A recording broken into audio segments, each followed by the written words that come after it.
Check, it's Tequila and Tofu. Beat so fresh, plant-based breakthrough. Got the veggies on deck, no beef to chew.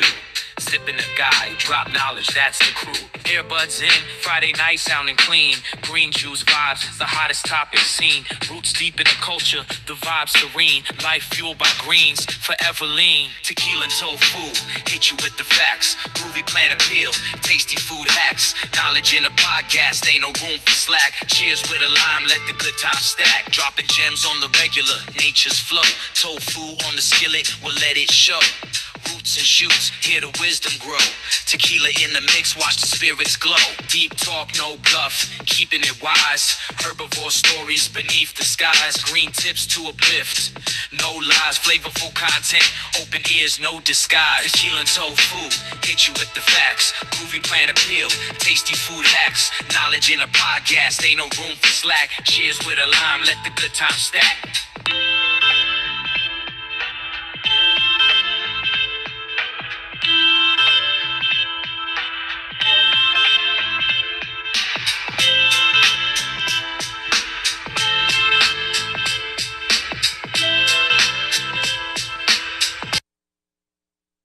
Good morning, good morning, good morning. Once again, back live in the studio. I want to give a big shout out to our listeners, and I'm sorry, I gotta unmute myself. Good morning, once again. Big shout out from the Road Tripping Vegans and the Hip Hop Vegan Herd. Big shout out to my co-host, the Curly Vegan. Good morning, everyone.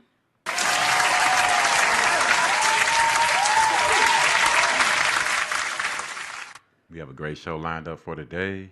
We are still celebrating our 1 year anniversary. This is episode 24, part 2. Yeah, it's a long time coming. It's been a great year. It's been a great first year. It's been a lot of fun. Want to give a big shout out to all the guests who have come by, either in studio, phone call, or on video. It's been a whole lot of fun. We learned a lot, met a lot of new people. Curly, you got anything you want to say about that for this first year? Yeah, so just to piggyback on what you said, it's been a lot of fun. We've learned a lot. We've made a lot of good collaborations, networking. So, yeah, the phone's in the way. You can't see me. That's not smart. Yeah. I'm a loser. Nice people we've met, a lot of trips we've taken. So we just look forward to another year of collaborating, growing our networking business, and more to come. Oh, yeah. Be healthy, y'all. And the year being healthier, yes. Right. First thing we want to let everybody know is we got a great show planned for today. We got a couple of different guests lined up. We got Bougie Bites from here in St. Louis. They're going to be our first guest stopping by, hopefully soon. We also have from here in St. Louis a recording artist, plant-based recording artist, SJ Apollo.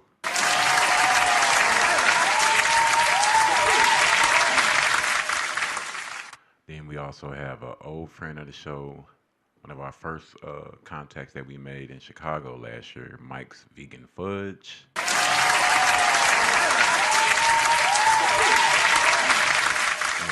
And last but not least, from Raleigh, North Carolina, we have VegFest Expose.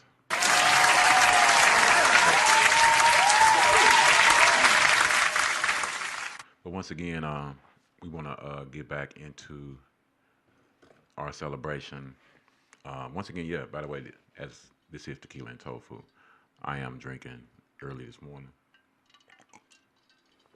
some 1800 and some mango passion fruit. Some little, Sounds good. Yeah, that's a little road tripping vegan island drink for the morning. Where there you go. Yeah, the plant in there is blue agave. I was gonna say, did you have any tofu this morning? Only thing That I would had have been this great morning. if you had a tofu scramble, huh? Yeah, that would have been great. Breakfast with some cashew cheese yogurt. I mean, not cashew cheese, cashew milk yogurt. and strawberry, but And some latte. and some latte. That's correct. Yeah.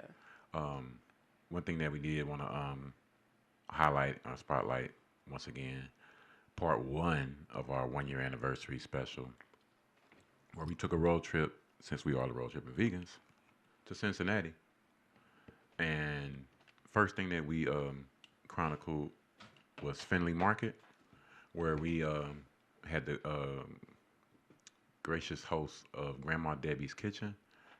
Big shout out to them and their owner Tasha and the staff that they had when they put us up on that Getta, Goetta.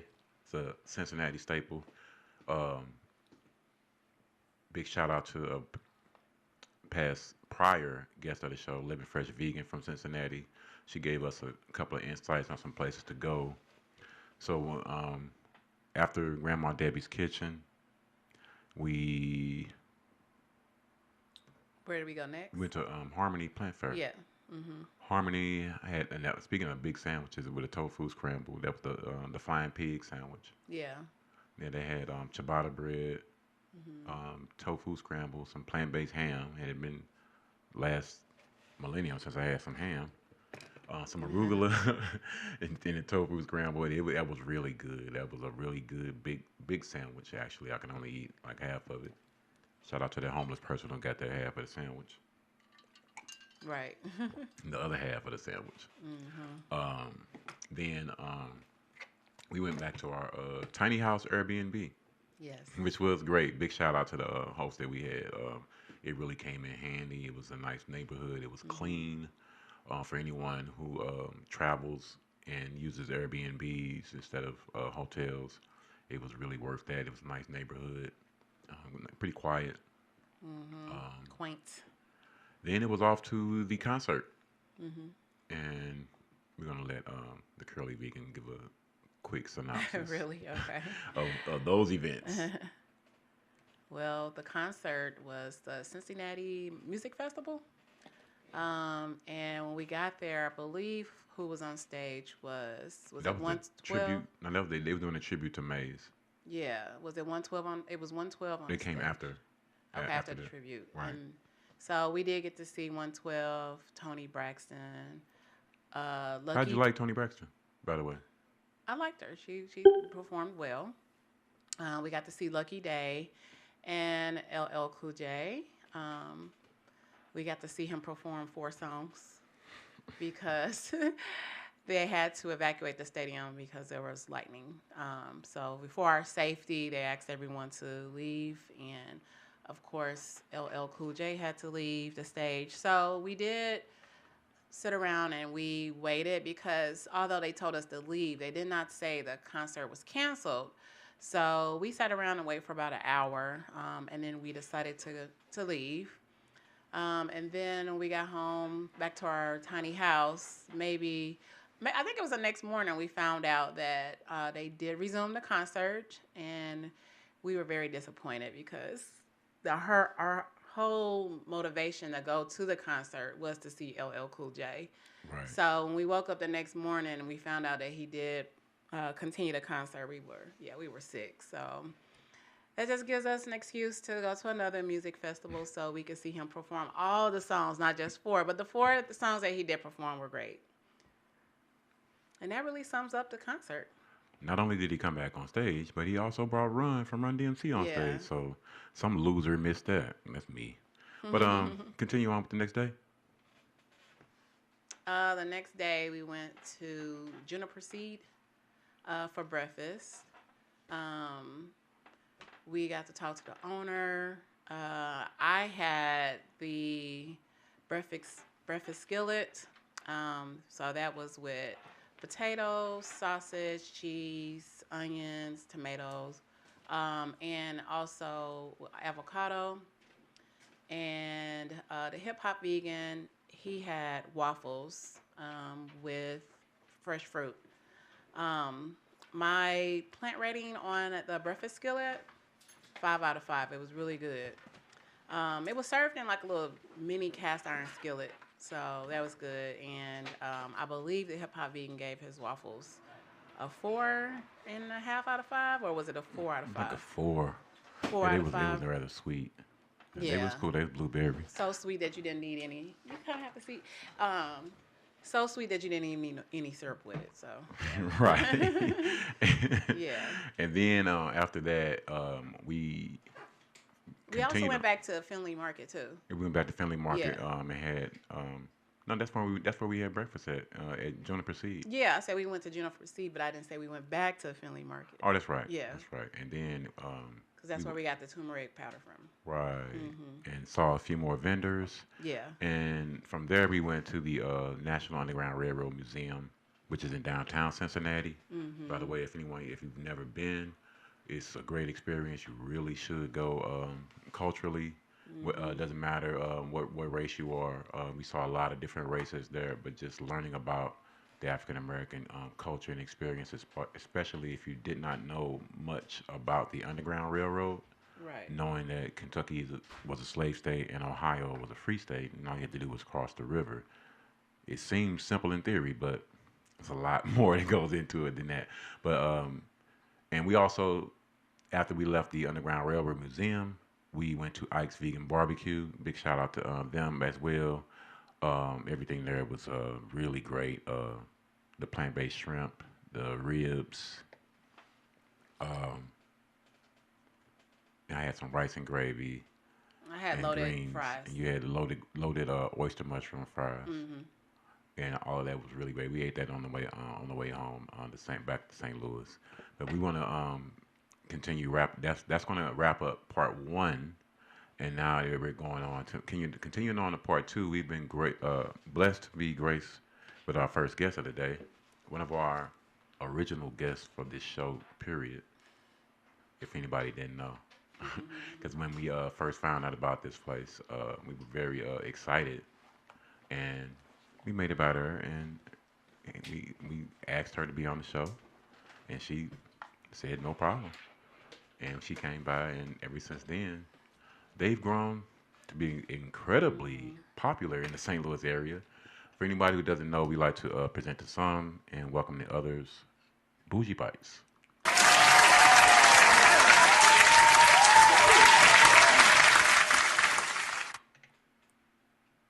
Good morning. How you feeling?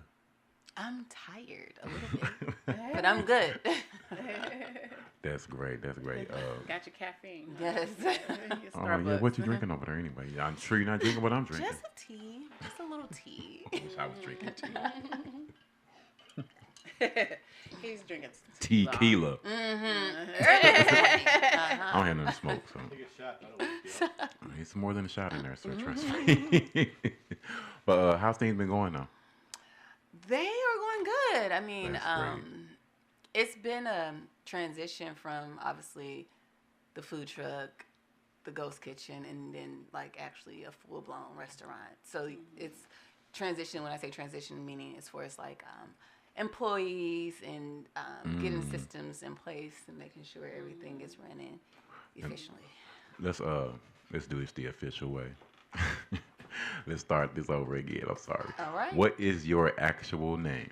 Sure, it's Latoya Eleanora. Latoya Eleanora. Yes. Beautiful truck, by the way. Thank you. Now, where exactly are you from again? St. Louis. Now, how long have you been plant-based? I'm not plant-based at That's right. all. How long? Not at all. I meant to say how long you've been in business. I'm sorry. Oh, since 2023. Yeah, that's when the actual truck launched. But I started like doing my research, doing like design and things like that in 2021.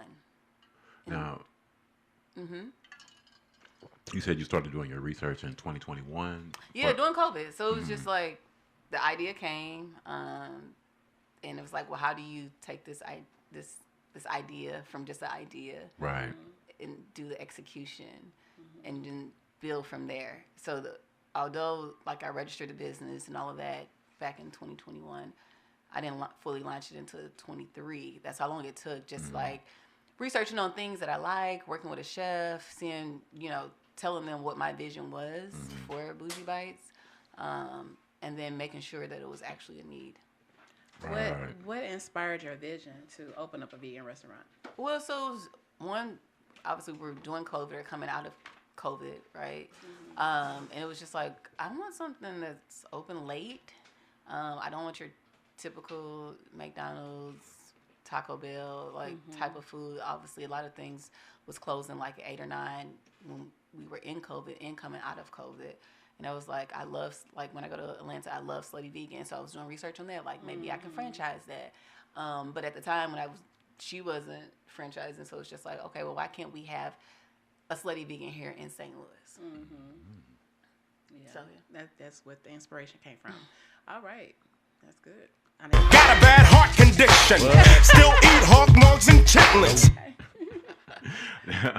He loves his sound effects, so. Oh, really? Be prepared, okay? I love it. What's beef? Grow up. Eat your lentils. What would you say prepared. right now? What would you say right now would be? Well, before I ask this question, I can state that we do miss the shrimp. But what would you say would be the We do too. your favorite I mean, I wish I could go out of dish? business. I mean, we've tried some other vendors and they missed the mark. So I have not come across a vegan shrimp that tastes that good. And was I'm really sad good. that company went out of business. And that's what I've noticed too, just like being in this space, that a lot of products that I like really, really like, and it started getting momentum. They end up going out of business. I'm not sure if it's not on the impossible or the beyond meat level, so it really can't sustain.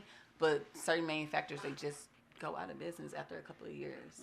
Now, with seeing that and knowing that about the business, what different things or steps have you or are you looking to take or trying to take to make sure that you try to stay above the curve? Like when we came by yesterday, we were both noticing. I don't remember at the old location. I don't remember you having a chicken sandwich. Yeah, no. So when I initially, so I've had I have different things on my menu, but because I was working on the food truck and then the ghost kitchen, the space, like you can't have a full blown, 16, 17, 18 type of items because there's no storage. Yeah, that makes sense. Yeah, so I've been had like some of that stuff on there, like from 2021, 2022. Oh, okay. And then some of the stuff we just added, like the nachos literally was just added this year, so.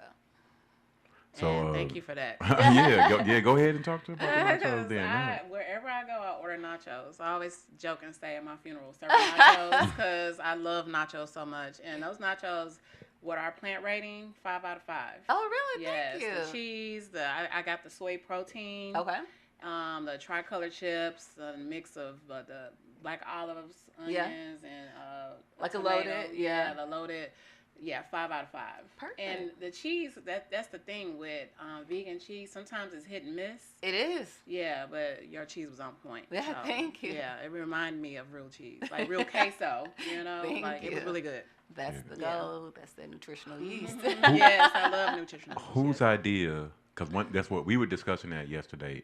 And as far as like we talk about, trying to do things differently to make either your restaurant stand out or your dishes stand out. Whose idea was it for the multicolored chips? It's something simple, but you know what I'm saying? Because that's what we were thinking about yesterday. As far as like if you want to encourage kids to go plant based, kids, a lot of people eat with their eyes. So it's like like she said, she get nachos everywhere. Yeah. First time that we seen red and green nachos. Yeah, so initially it was with blue corn, and then my employee was like, "Oh, we don't like the taste," and I was like, "Well, it's like." I wanted, because my degree is in fashion merchandising, so aesthetics has always been my thing, and I was like, people do eat with their eyes, so I was like, let's, instead of doing the regular corn tortillas, let's do the blue corn. So we did the blue corn, ran that course, and then I did not have any customers give me pushback. It was my employees to say that they didn't too much like it. So I told my distributor where I get my tortillas, and I was like, well, what other tortillas do you have? And then they had the tricolor. Wow, it's just that's simple. Yeah, and then to That's go back simple. to your question about to stay open, like what do you do? Like I don't necessarily think that I'm like reinventing the wheel, right? It's just like it's just a different approach for me in my business. It's like it's more urban, as people would say. It's more approachable. So it's just like, and then too, it's accessible. So like a lot of the vegan or vegetarian restaurants here, I'm still trying to figure out like how are they making money with those limited hours? And I'm talking about limited hours, like 6 hours a day, open 3 or 4 days a week. Yeah. Not on Mondays. Yeah, and we Tuesdays. so we launched the store. The store opened June 18th. Last week was our first time closing, which we decided to close on Tuesdays because after doing like all the analytics, Tuesday was our slowest day, which is super weird. Like it cost me $750, right, for employee costs. If I'm not making that, and I was not making that for like 6 weeks straight, this have to go to a close day. Right. You know, so it's just like knowing your numbers, and a lot of businesses do not know their food costs. They do not know their labor costs. So you're just like doing this rat race, and it's like you're not sustainable. How much more beneficial has it been to be in your own spot now versus down the street? Oh my goodness, it's 1,000%. Well, it's 1,000% because down the street at the Ghost Kitchen, the distance, people were complaining about the south side. That's one. Then when they got there, it's a shared space. So it's like, what is this place? When you walk in, it's very confusing. Yeah. It's like, okay, somebody here to help me, and somebody not. You got these lockers. I got a scanner. It's very confusing. So it's like, we gotta go. I'm glad you did. Glad you did. Yeah, and then I think the location is a neutral location too. And I also noticed too, just like it's interesting. So at the Ghost Kitchens, we have more like sales in like the delivery platforms, and then now that we have the storefront, it's more walk-ins than the delivery. It's the total great. opposite. Oh, that's real good. Which is interesting. Can't beat that foot traffic. Yeah.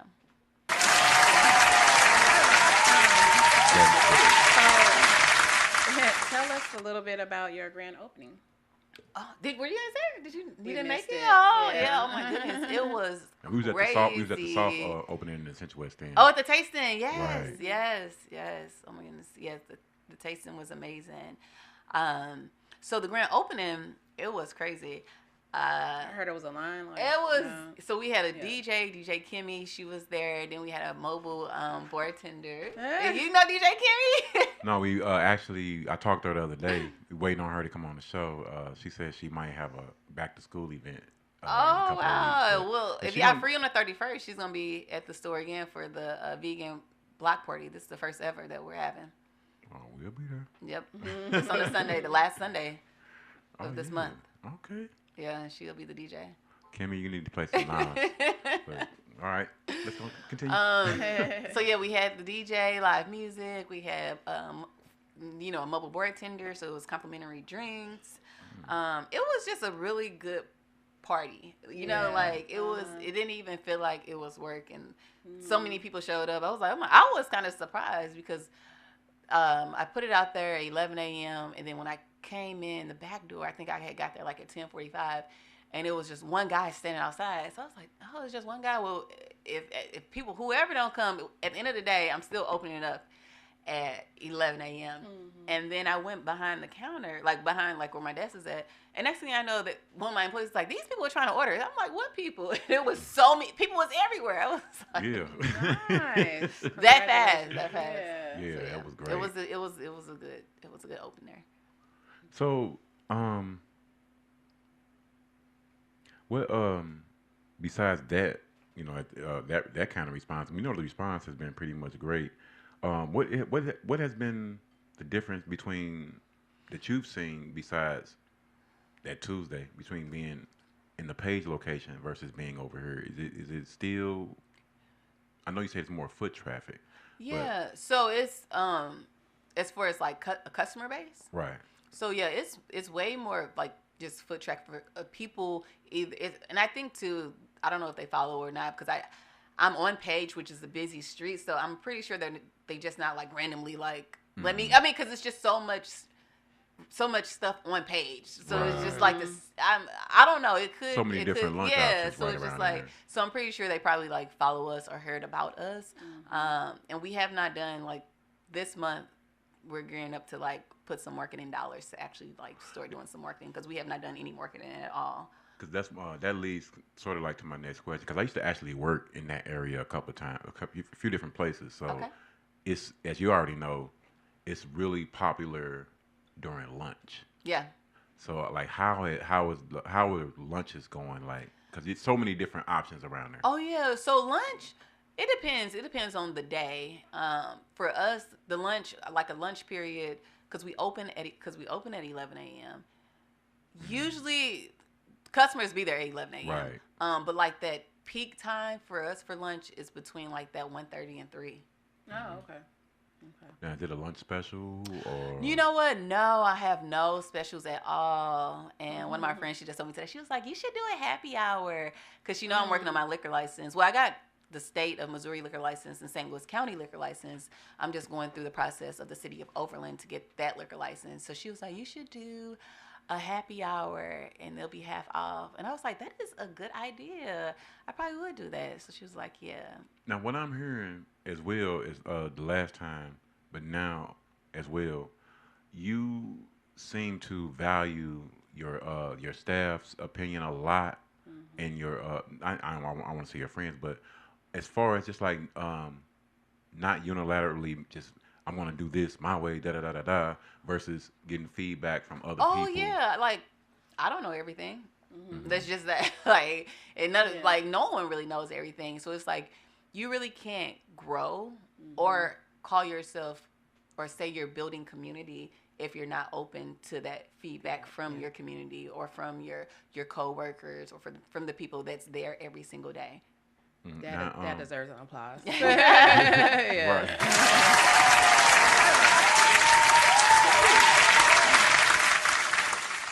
Be healthy, y'all. Okay. Oh my goodness. No, what I was gonna ask as well, because I remember y'all used to be everywhere in the truck. So Oh, are yeah. y'all still doing that? Because So, y'all like- have postings. They'll be like Lake St. Louis. Yeah, so we have bookings all the way up into November Good. on the calendar, and then we just like we have bookings already, and then like recently we've been getting some catering, but we're not like how we used to be, like you know, One every day- week one day we somewhere, was and outside. then the next day, yeah. every week we was outside, but now it's just like catering events, larger festival events.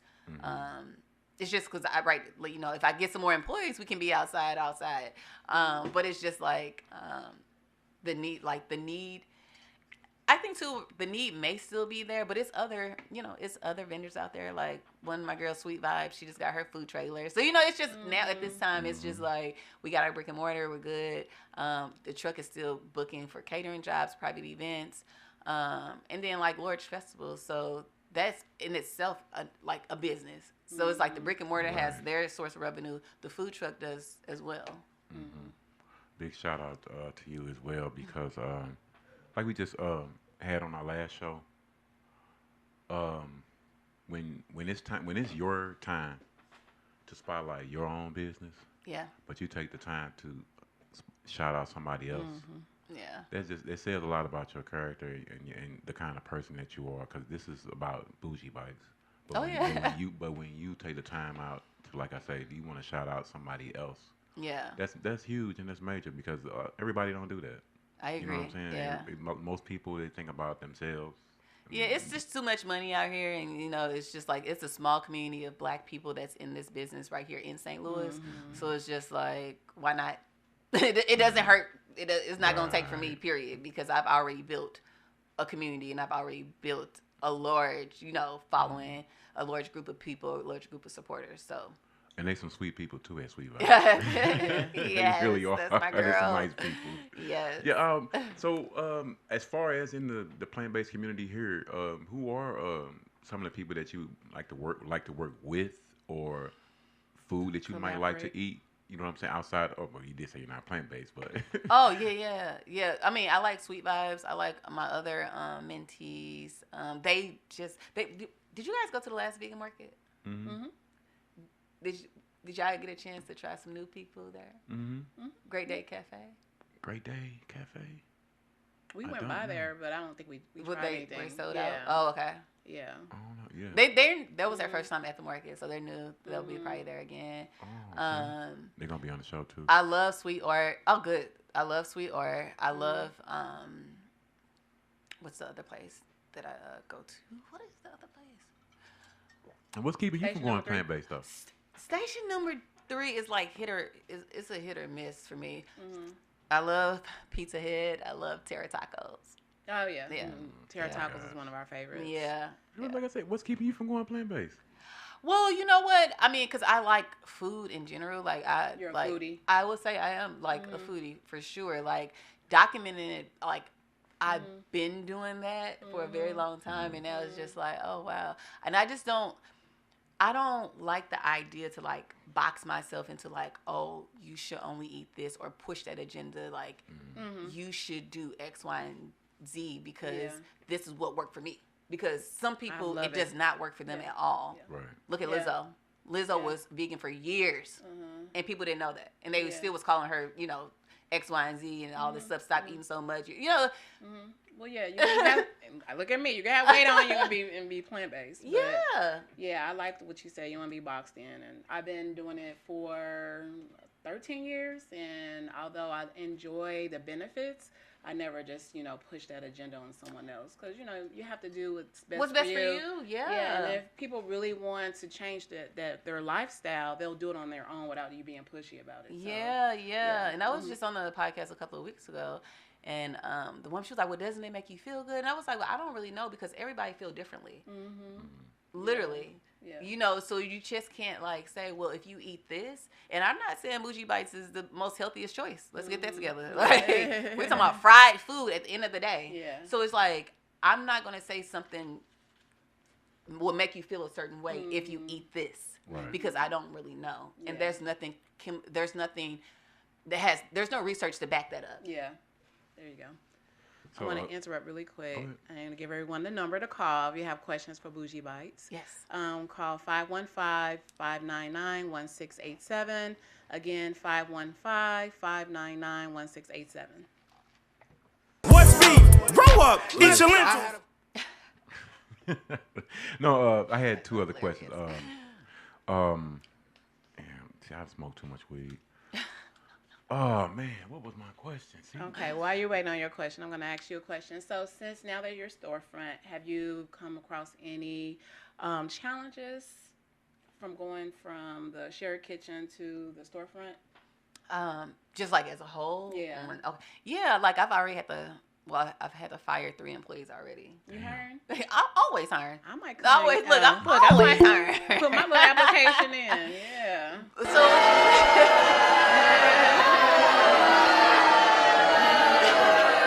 Okay. I forgot how long that That was. is very long. like we're That was always having hiring. that was for having to fire the employees. Okay. I know that. I know you're not talking about me going to get a job there. Oh no. Yeah. But yeah, so just like the consistency, like and then consistency on like our products. Yeah.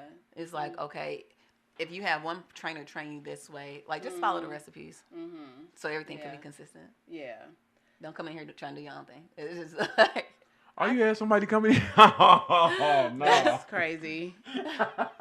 They want you they know how put their 2 sometimes- cents in. Yeah, that or then sometimes people just be lying on their resume. Like, ain't no way you was a chef and you can't read a scale. What we Wow. like, going from so it's just certain little things. Just they're all learning That curves. seems to be trending a lot. People just lying on their resume. Yeah. I encountered that in my job too. But Wow. my question to you was, give us a brief preview, if you can, of the block party. Well, you Oh pretty yes, much did, the but vegan block party. It's the first ever. So it's gonna be at Bougie Bites, the 10082 Page Avenue, August 31st from 11 a.m. to 3 p.m. I'm gonna have different vendors. Sweet Vibes will be there, and then some Sweet Vibes will be there. The guy who sells the coconut water at the vegan market, Yeah. he will be there. It's sweet. It's another vegan. All the vendors are gonna be vegan. sweet treats. I don't know. She sells cookies. Mm-hmm. Yeah, so It might be her. Yeah. Yeah, it's gonna be a dessert there. So yeah, I'm excited, and then it'll give everybody the opportunity not to only just try Bougie Bites if you haven't. But then it's like building this community of we are hosting it, right? But then we're putting other people, other vendors, other providers on too, so that people can be aware of their products too. Because if you came to Bougie Bites and you I don't like it, it's too high, blah blah, you got opportunity right now to try somebody else. Yeah.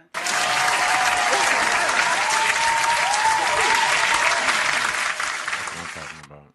That's lovely. That's lovely right there. That's what we were just speaking about before, giving the chance for other people Oh yeah, to get yeah. passing blessings on, basically. Yeah. Passing blessings on. That's how we got to look at it, Gonna which say is hi a to great her. thing. Which is a great thing. What's up? Say hi to our next guest. I was about to. Okay. With that being said, what kind of advice can you give prospective future business owners as we get ready to wrap this up? Oh yeah, I would just say just do your research. Literally, the same friend who told me I suggested to do the happy hour, it was a food truck that she went to yesterday at an event, and they had vegan honey hot chicken. Damn. Yeah, so she says it's not vegan. Yeah, it's got honey. Because it got honey, yeah. So just being really aware and knowing what, and that particular food truck wasn't a vegan food truck. It was, I think, a Thai truck or something like that. But you can't, you have it posted too. It was, They should have said vegetarian. that part. Mm-hmm. So it's just like really critical to like do your research on the market and on the products that you're selling, and then execute it well. I had to look into the camera because exactly a year ago, you said the same shit. She was sitting right there and she said, "Do your research." Yes. I am not lying. If you find that old episode on our first 1 or 2 or 3 Yeah. episodes, she said the same thing. Do your research. So she is very consistent with her business model and everything that she does. Yeah. Trust me. And the food tastes great. Thank you. And so what is my last question? Yeah. What's your vision for the future? Yeah, so I don't plan on opening up multiple locations. Just the one is good for me because it's like a destination place, right? Right. I have played with the idea of like putting a food truck on the road in different cities. And then also I am working on vegan donuts. Oh, So, and I'm yeah. not sure if it's going to be like a part of the Bougie Bites or is it going to have its own like Platform. yeah. Yeah. So I'm not sure yet about Okay. that, but for sure there's no real place here in St. Louis that we can only just get vegan donuts. Like they have some options, but like Stirring your donuts from Holland. Before we let you get out of here, give people your social media handle so they can know where to find you. yes. So it's Bougie Bites STL on all of the platforms. And it's ironic that you said that about going to different cities. That leads us to a nice segue to our next guest from Raleigh, North Carolina. This is VegFest Expose. Okay.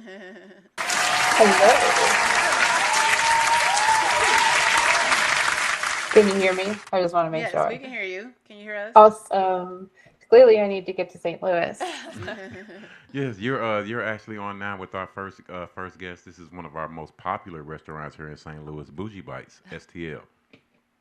Yeah, I think that's awesome. Doing donuts for any city is a great idea, Okay. especially if you're going to do the yeast fried donuts. Your line will be out the door, Right. Okay. but you will also be up very early in the morning making donuts. Yes. Yeah. That's the only problem with that is you have to get up early to let that Yeah. rise. All right, we want to before we bring in our next guest all the way completely again, we want to thank Bougie Bites once again for coming by this morning. It was a pleasure as always. Thank you. Yes, thank you for coming. You're welcome.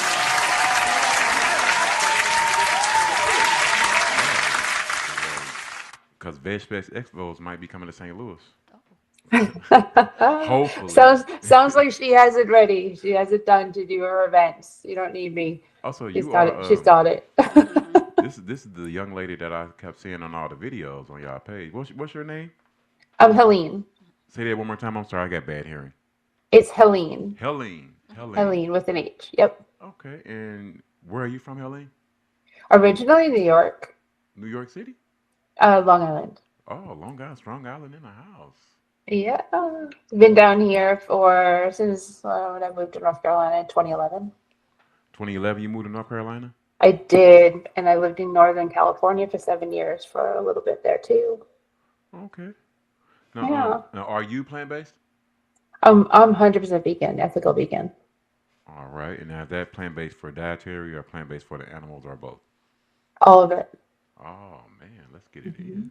Let me For the planet, for the animals, and for health. For real. have. My wife wants to hide her purse. I'm gonna hide my purse. I don't want you to stick feet on me. Oh, Now, that's really funny. what was the foundation or basis for starting VegFest Expose? Well, it started out called Triangle Veg Fest was the initial nonprofit name because the area that I'm in is the Triangle of North Carolina, Raleigh, Durham, Chapel Hill, and or Cary, Raleigh, Durham, whatever it is. It's this area is called the Triangle. Right. So started out in 2014. I had about 2.5 months between my practicum and my internship because I have a master's in education and school counseling. And I needed something to do with that time. So I reached out to our community and said, hey, do you want a Veg Fest? And they said, yes. So doing my full-time internship, finishing my master's degree, I created Triangle Veg Fest and the community came together and we had our first event in October 2014. And we had about 2,000 people and we outgrew our venue. Oh man, that's great. So you've been going 10 years straight. It's the 11th year. So, 11th year of doing this. And I didn't stop through COVID. I actually did a festival in 2020 in Nashville. And in 2021, 2022, we were doing festivals. How you do a festival during COVID? Outdoors. You know what? I live in the South. Oh. So North Carolina had strict rules, but Tennessee was like, okay, you can do this. I mean, they had rules for us. I mean, I made sure everyone was masked. I did temperature checks. We're outdoors. We had a limit how many people could be there at one time. We did it over 2 days. The people that did come out, I'd probably say about 1,000 people over 2 days came out, and people were leaving with arms full of stuff to support the vendors because at that point it was fall 2020. The vendors were just done. You could only had to pivot to online, but if you had a product that you sold in person, you were just kind of stuck. And that was the start of it. So people did come out. I mean, what I know now compared to them, I would never have done that. Okay. Nobody got sick. Everyone was okay. But I would never, I know. Now, I wouldn't do that now. I saw on your page where you guys basically host events in different cities. How far west do you guys extend? Like St. Louis, is that too far? Or Nashville, Louisville? I've gone as far as Nashville. Nashville's the furthest west. Mm-hmm. North as well. My north, I was previously north was Edison, New Jersey. This year will be Syracuse, New York. Syracuse, New York. Okay. Yeah, I Yep. saw that listing. Now, when you host these events in different cities, how many different vendors are you looking for? My events range probably from around 30 vendors to 100 vendors, depending on the city, depending on the location. Oh, Oh, okay. nice. And now you say depending on the city. So what would be the difference between hosting a festival in Syracuse versus hosting in Nashville? Well, we're not going back to Tennessee this year, but to do a comparison of Syracuse to say Asheville, right? So Syracuse, I'm an indoor venue, and based on the size of the venue, I think we can maybe fit 46 vendors in there, and then maybe 6 trucks outside, food trucks outside. So that limits on how many vendors can even attend. And then a place like Asheville, my footprint, I think the current footprint could fit, 75 vendors. Whereas my previous footprint in Asheville could fit over 100. Oh, okay. Now, Yeah. what's the plant-based culture like in the Raleigh area? You would be quite surprised at what it's like down here. Even when I moved here in 2011, pretty much all the restaurants understood what vegan was and of all the places I travel all over, right? And when you travel all over, you eat a lot of vegan food. And some of my favorite food is here at home. So the food has been amazing. The chefs are amazing. The community is amazing. And it's interesting because we're the second largest producer of pigs in the country. So there's a big movement here to help and protect the animals. because we are the second largest producer of pigs in the country. So there is a big animal rights activist presence in North Carolina, the whole state, not just in Raleigh-Durham, especially on the going towards Wilmington, because that's closer to where the pig farms are, where the animal ag is. So I wasn't vegan when I moved here. And I just said I lived in New York, come from New York, and I lived in Northern California, two very vegan-friendly places. I was vegetarian since 1989. So I went vegan in 2011. And the transition here was relatively easy because I met a wonderful group of people that were all vegan. And without any pressure, without any forcing, I just kind of was already not eating eggs. I wasn't eating dairy. So my movement over to fully vegan was super simple because there wasn't much left to not eat. And all the things that I kind of wanted to have in my diet are made now as derivatives of like a vegan way of making, like cheeses and whipped cream and like things like that. So everything exists now vegan. So there's really I feel no loss of any type of food. And that's here in the South. That's great. That's great. What would you say would be your favorite plant-based / vegan dish to eat? Vegan sushi. Vegan sushi? Hmm. Homemade, or you like to go somewhere and get that? Both. Both. It's much easier. It's much easier to eat it out. I was just in Atlanta, right? I was just in Marietta, Georgia. And on my way driving down, I stopped in Duluth and went to V Green. And V Green has like some of the best vegan sushi out there. Now, this is V Green in Duluth, Georgia? Correct. Yeah, and that leads to something that I wanted to ask you as well, because I know you deal with a lot of different restaurants, business owners per se. Yep. Not like showing favoritism or anything, but what are a couple of restaurants that stick out in your mind in the Triangle area? In the Triangle area, oh, we have so many. If you had to, if we were coming to Charlotte, which I might be coming October 11th and 12th for the football game, where would you recommend I come in the area? I know you're not Charlotte. I know you're Raleigh. I'm in Raleigh. So in Charlotte, there are places like On My Soul. I mean, they've had some attrition of restaurants in Charlotte, especially. A lot of them have closed. But here in the Triangle, you have Fiction Kitchen. You've got Pure Soul. You've got Pure Vegan Cafe. You've got food trucks like Soul's Kitchen. You've got Blue Teaspoon. You've got the Vegan Ice Cream Man. Damn. We have a restaurant that's just opening called Sage, which is vegan vegetarian. They used to be open in Chapel Hill, and now they're open there. They're opening in Durham now, and it's like, 'cause I'm probably missing out on a whole bunch of people. We have a vegan bakery called Plant Cakes in Wake Forest, which is closer to where I live. I was just there yesterday. I mean, all of these are small business owners. All of them are incredible human beings. So of course, when you have incredible humans making food, the food tastes better because you know that love is in that food. Oh, that sounds so good.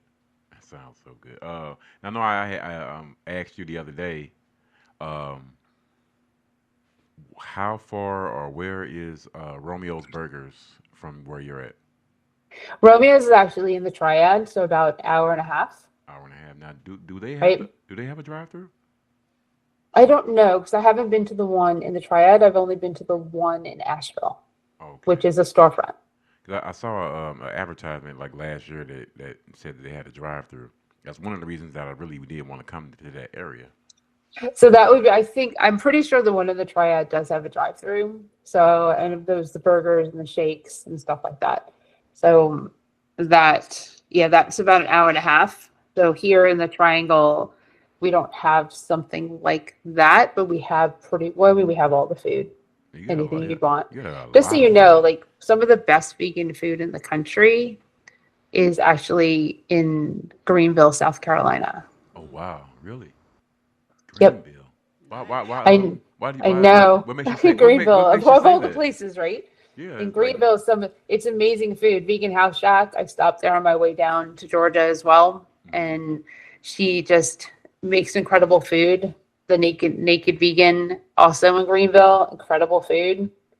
And of course, then you can go into Columbia, South Carolina, Piece of Soul. which is just whenever she comes to my events with her food truck, the line is nonstop. Oh, And we might have to just pick you up when we come to the area.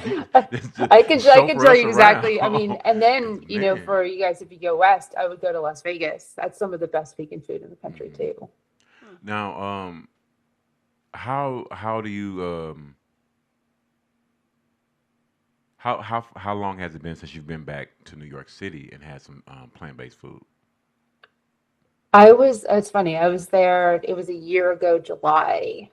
I was in the city, and there's a restaurant called a Nixie that I've been to. Each time I've gone back, I've gone to a Nixie. It is not only a beautiful restaurant that's stunning, but the food is amazing. Just Oh, yeah. absolutely amazing. I don't know the owners, but they have a whole bunch of restaurants in the city that are all vegan. And this one is just, you have to go. And then a friend just came down from the city. She's here from Israel, and she was in the city. And she asked me what I wanted. And I asked her to go to the confectionery, which is in the East Village, which is an all vegan bake shop, chocolate shop. That's Augusta's Luscious and Sweet Marisa's. So I was like, I just need you to go there so I don't have to pay for shipping. Yeah. Smart choice. Very smart Yes. choice. Yes. Now, during your travels and the different companies, businesses that you deal with, and how can you categorize or not so much categorize, but how would you say the contacts so much in a way has worked out for you? Because just listening to you rattle off the different names of different restaurants and different locations and locales, it's nice to hear that because as we were speaking about before with our first guest, it goes back to your research being done, the connections being made, whether it be spiritually or through food or business wise or all three connected. It's really nice to hear someone who has been to different places, different locales, and can tell you about different foods and different cuisines. It's just really comforting to hear that as well, because that's really what we strive to do as well. Oh, it's so fun, right? I Yes. mean, it's super fun to go and support because I think that it's really important that we do that because especially in these times where not a lot of people are able to eat out as much, and because the cost of everything in poor restaurants, the cost of everything is so high. There's only so much you can charge for, to use a cupcake as an example. Your prices are going up to bake that cupcake, Right. but how much can you charge for a cupcake, right? You can't charge $10 for a cupcake that's the size of like what we think a cupcake should be. And people, I don't think people are going to pay that. I mean, maybe they will, but they're not going to buy a dozen. They're going to buy one, right? So, Right. and I feel like it's super hard right now for everyone to just exist. And you see a lot of the vegan restaurants or just restaurants in general closing. Correct. And I don't know what the future holds, but I do know that if you make a decision to go out to eat, I would choose vegan and supporting them over just any restaurant at this point so that we can still have those 100% safe places and supporting the people who are supporting our community. So correct.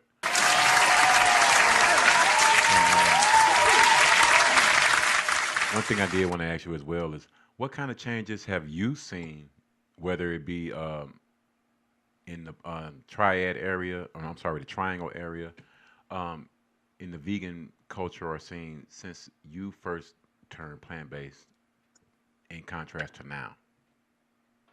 Well, when I moved here, we didn't have a single 100% vegan restaurant. So in 2011, there wasn't a single 100% vegan restaurant. I do not believe there was even one 100% vegan food truck. And now we've got, I think at this point between us and Charlotte, which is the other largest area in the state, I think we actually have more 100% vegan restaurants than they do that are still surviving. That's correct. Because we have lost some because they have closed. Right. And I just saw some of them like a few weeks ago, and they're very happy to not be in the restaurant business anymore. So it's it's hard. It's really hard work. Very hard. So I mean, seeing the growth here and seeing the people, going out and supporting. And again, like I said, like for the most part, most of these people who run these restaurants or have these food trucks or these small businesses or bakeries, I feel like this is the year of vegan drinks or just drinks and desserts. Like during COVID, food trucks blew up. So when we came back to the event, there were just so many food trucks that wanted to come. This year, I'm finding that I have tons of drinks and tons of desserts to the point where I can't fit them all. So I have to limit who can come because I just can't. It's just so many drinks and desserts you can have at an event. And then I'm like letting them know, like one who does cookies, I told her, I said, just don't do any cookies. Just bake something else and you'll do better at the event because you're competing with like 100% cookie vendor. So just don't do cookies at all. And since she did that, she's had more success at the events because she's doing things that the other ones don't. And I try to do that for our vendors.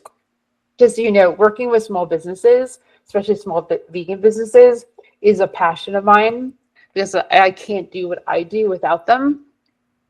There's no festival without businesses. Right. And there's no festival without attendees. But I can't do it, 100% can't do it without businesses. So I need them to survive. So my goal is to make sure they survive and so that we can keep doing this year after year. And that means that I want you to come out and support them. I want you to come out and spend money. I want you to spend money on businesses, and small business especially now. I want everybody to purchase their soaps and shampoos and things that you use on an everyday basis. Go to your farmers markets, go to your festivals, purchase from these small businesses instead of Amazon and Target and Walmart, wherever else you might go. Just go support them because every time you give money to a small business, you're literally keeping their doors open. Yes, ma'am. Totally agree. Now, excuse me. I'm sorry. I did have a question that came to my head. Can you explain to us? Let's just say for anyone watching or listening, me and my wife, we want to throw on hypothetically, we want to throw a festival.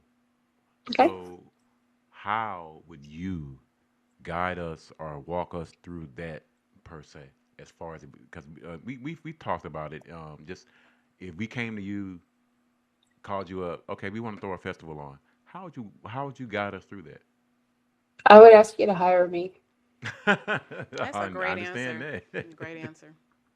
Yeah, because the way there's how do I say this? Something super special about how I do this. Okay. And it's pretty much different from almost everyone else who produces events. Because when I say my vendors are family, for better or for worse, they are family. And they know that I will go above and beyond. Like in Asheville in the spring, I was in one of the food trucks helping them prep during the event because they were overwhelmed.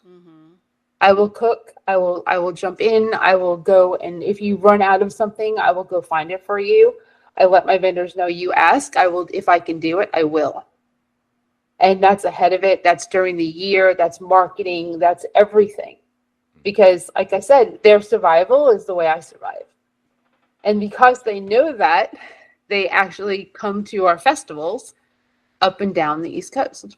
They travel with me, which is a true testament. Because even if they're not as successful in an event, the organization and the vendor experience is so good that they're spoiled when they go to somebody else's event. Because they're not, sometimes these events, a lot of times these events are about a money grab. And you'll go to a festival and you'll find there's multitudes of one type of vendor, and that hurts the rest of the people. You can't, there's only so many desserts you can buy. There's only so many candles you can buy. And you have to be cognizant of that when you're doing your vendor lineup to make sure it's as varied as possible. And if you're leaning towards, like I said, having those dessert vendors saying to the one that does cookies, they don't do it because it's going to hurt you if you spend your time on that. And I want you to be there. And I know you have a product that will be different from the other ones that are there. I know my vendors. I'm the one that has been handling and managing it for the 11 years. I haven't handed it off to somebody else. So Mhm. I can tell you what they do. I can sell everything that they sell if they need me to jump in. Mhm. Organizers who do this, who produce festivals or events, they don't do that. Sometimes my vendors don't even know who it is, Oh, okay. who's like running the event. Mhm. I walk around the whole day, make sure they're okay, Mhm. and do everything that I can. I have. I almost bought his fudge. I still Uh. need to. I keep seeing the peanut butter. So I do have another question. How long does the event last? The expo? It's actually two questions. How long does the expo last? And also, if I'm a vendor, how do I go about registering my business for the expo? So the festivals range from, it could be 11 to 6, it could be 12 to 4, it could be 12 to 5, it could be 11 to 5. It depends on the event. Okay. And the best way to go and register for the festival is to go to vegfestexpose.com and go to the hamburger menu and go to vendor sign up, I think it says. And Mhm. there are the links for people to register. Okay. And is there a fee? I know you probably can't say what it is, but is there a fee to register? There are fees, and I'm pretty unique in the sense that I'm probably the only person who lowers my fees instead of like always raises them. Mhm. So I kind of go up and down. And for the fall, my fees have changed from the spring because I changed my platform. Mhm. So I've made them kind of reasonable for like what you do. Okay. Those so that it makes more sense, and I know my vendors are super happy about it. Now I don't know if it helps me financially. I have to see how it goes. Yeah. But I do. I'm kind of going with the theory of if I charge you this amount, then you'll be able to come to more of mine, Mhm. Mm-hmm. and that way that benefits my attendees and it benefits my events. So yeah, everything is it's on the website. When you go to register, you can see the fees, and I'm always open to a conversation with the vendors. Mhm. I will work with, especially vendors that I need at the event. If I'm short on something, I'll work with them. And I also know that a lot of my vendors are working the previous weekend to pay for the next one. Yeah. Now, how do you, before we get ready to wrap this up, how do you go about not so much choosing or differentiating? I'm looking for the right word. When you, as far as when you have vendors, I want to do cookies and brownies. She wants to do cakes and cookies. So Right. how do you decide? You know what I'm saying? Like when you're because I know you want to bring in vendors because you want to make money, but you know what I'm saying? It's an interesting dichotomy. How do you do that? Well, the event is the number one. My pocketbook isn't.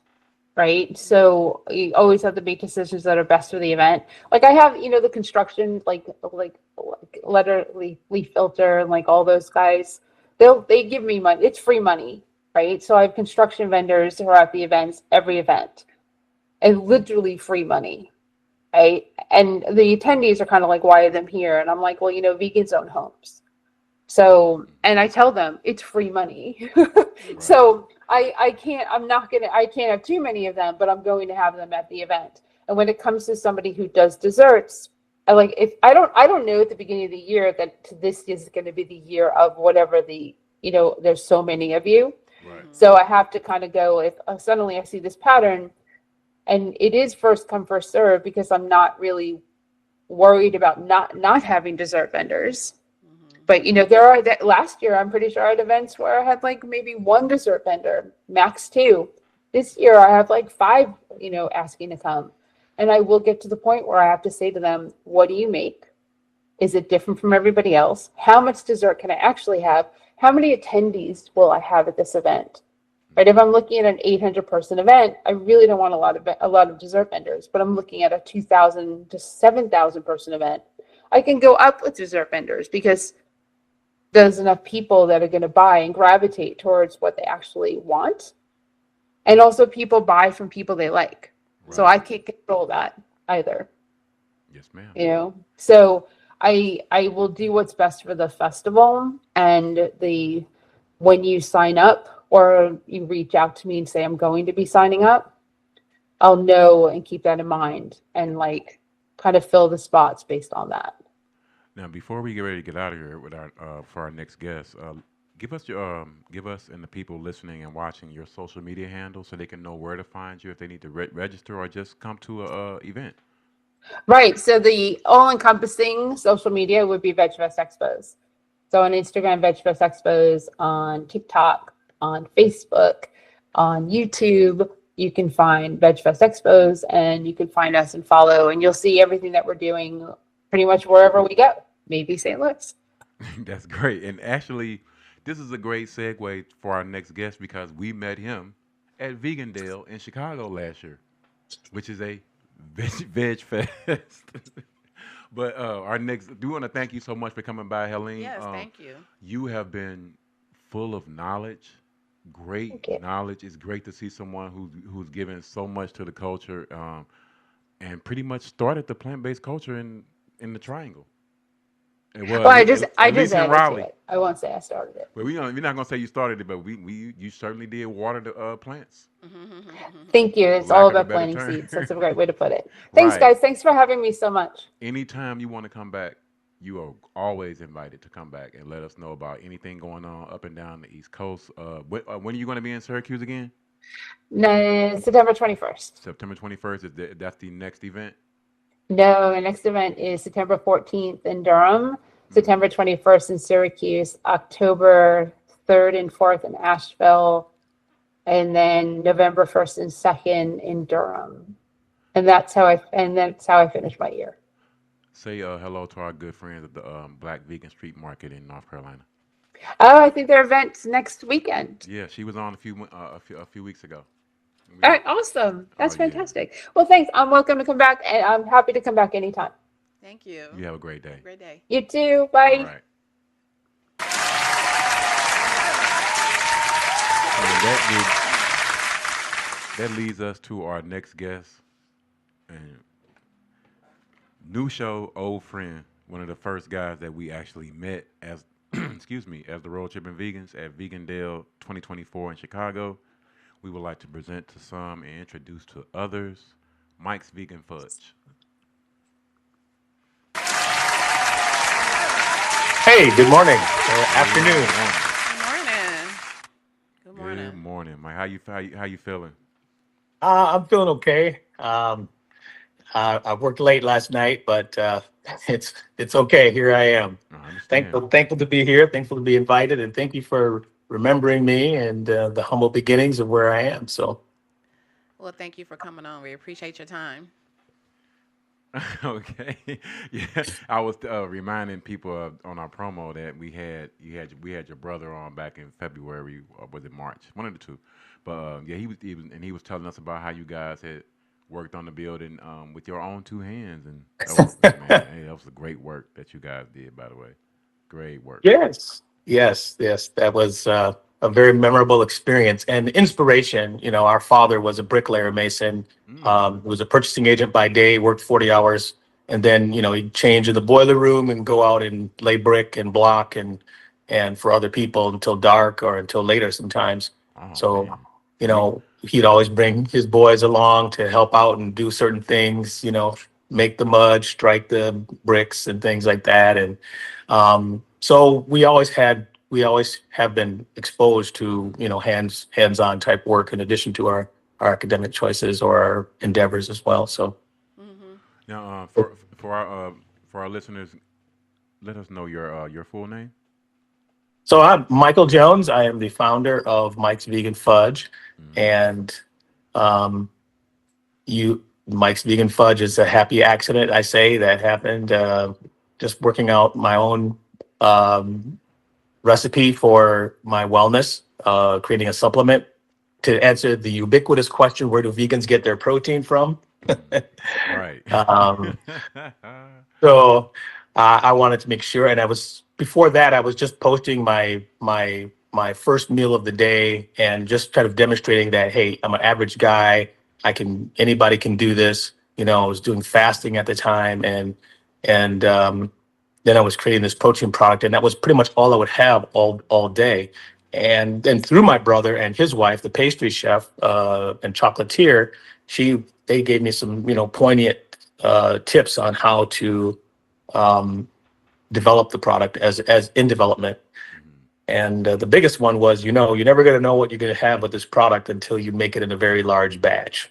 Right. Right. And so that was the big catalyst. I'd made a batch too salty, and I had to stick it in the refrigerator.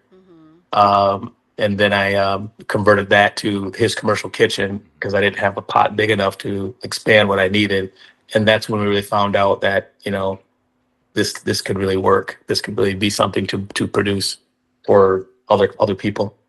Now, Tell us more about your products as far as the fudge, with different flavors, different varieties. Yes, we have, I've gone through the phases of, look, what can we do with it? And then we can do a lot of things with it. You can bake with it now. You can, right out of the jar, you can make it a cookie.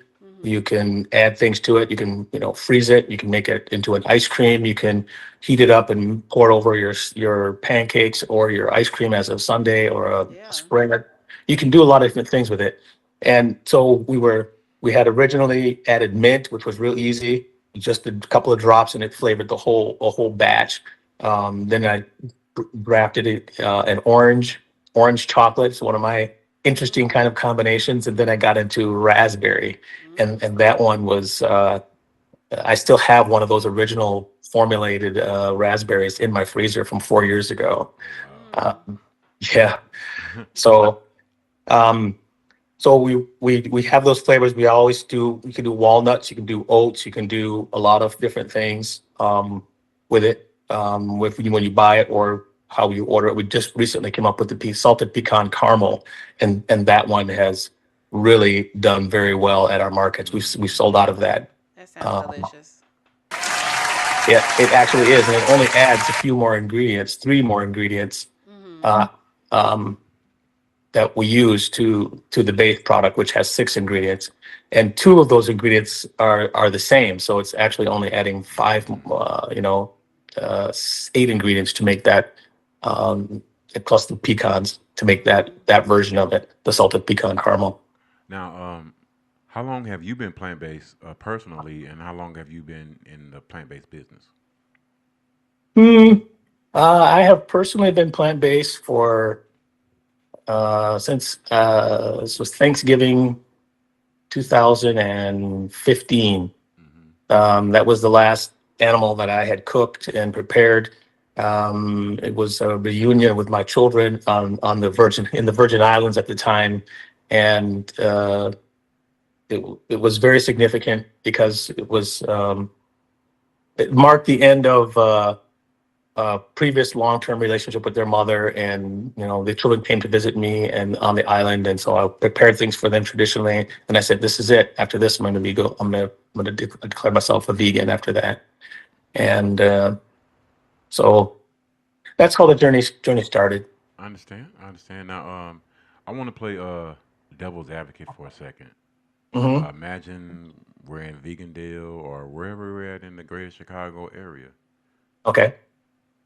Man, how you get vegan fudge? I like my fudge, my chocolate. Explain to me how you get vegan fudge. I don't want to be eating no strange stuff. I'm pretty sure you've heard that question a lot in that vernacular. Yeah, pretty much. Yeah, I get it. And this is so funny because right now what we have created is a great tasting product. And so in these markets, the 3 weeks of markets that we did in July, I had a lot of tastes, and I never told people what was in it. I just said, "Hey, do you want to try some?" And they did, and they're like, "Oh, wow, this is really good." And then I said, "Would you have guessed you just ate hemp protein powder?" And they said, "Protein? No." So the proof is in the pudding. In this case, the proof is in the fudge, right? Right. So that's what I would say is like, look, it's in the tasting. It's just because it says vegan doesn't mean that it's going to taste bad, because people already have a preconceived notion about what vegan foods taste like, right? Right. So with that, I just let people taste, and I'm orchestrating a blind taste test. This is one of my goals, was to do a blind taste test of people and not tell them anything about the products, and just have the samples out there, and then you know, tell them what they have just eaten and then show them the reveal what this was all about. That sounds great. I love that. Like I love to see people. I like to see people tap into their mental capabilities and their creative side, and to because which actually leads to my next question slash statement. Um, w- when you enter the plant-based space, one thing I've always admired about since I first met you is you chose it seemed like you purposely chose a lane that there wasn't too many people in, as far as for your business model. Um, because it's vegan, like you say, it's vegan fudge. It sounds simple in theory, but like you said, it's not a crowded segment. There's not a lot of people doing what you're doing. Um, Mhm. what led you to go that route? Yeah, that's a great question, and I think that the answer is just is evolution. Hmm.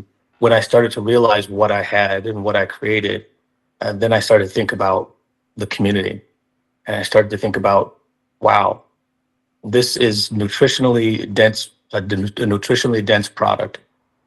How would this work for $5 at the gas station on the corner? Hmm. Where you go in there and they have no problem throwing in three pieces of fruit to collect the EBT cards, right? But then the rows are filled with all the high fructose corn syrup, Speak, flaming hots, all the other all the other speak. stuff, the garbage food. Red 40, Um, hmm?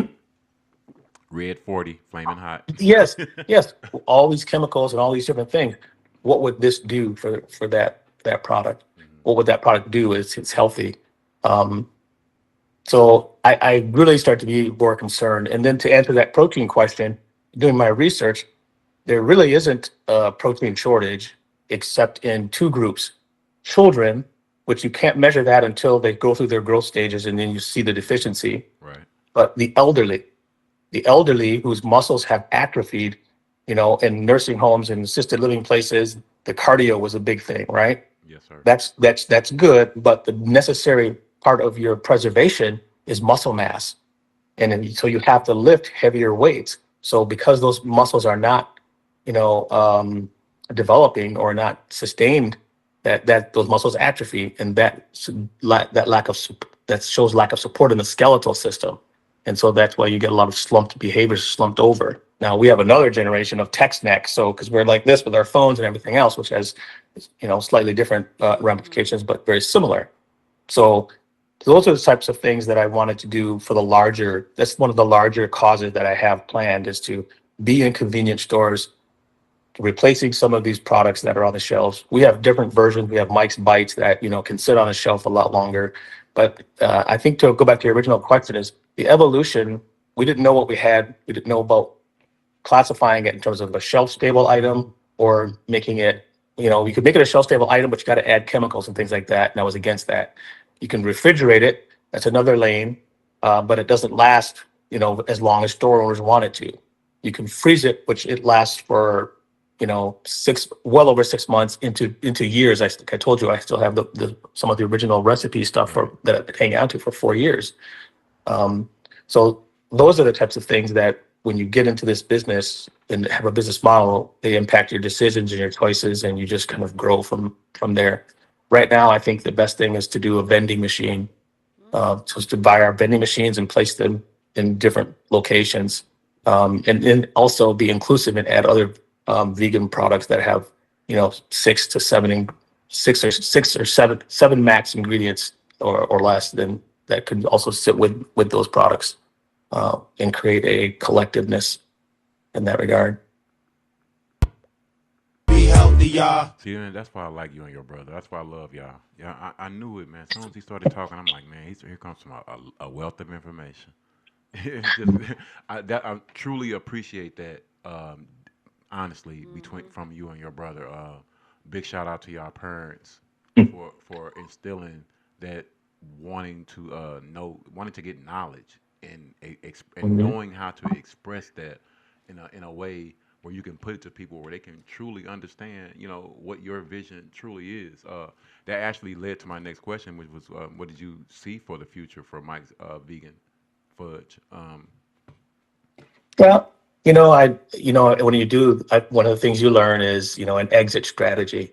One of my, I have a 29-year teaching background, so I want to, go in and be that speaker to talk about nutrition and not being a nutritionist myself, but from a business and a body standpoint and an athletic performance standpoint. The reason I use hemp protein powder as opposed to pea protein is because pea protein has the way they extract it is chemical extraction, right?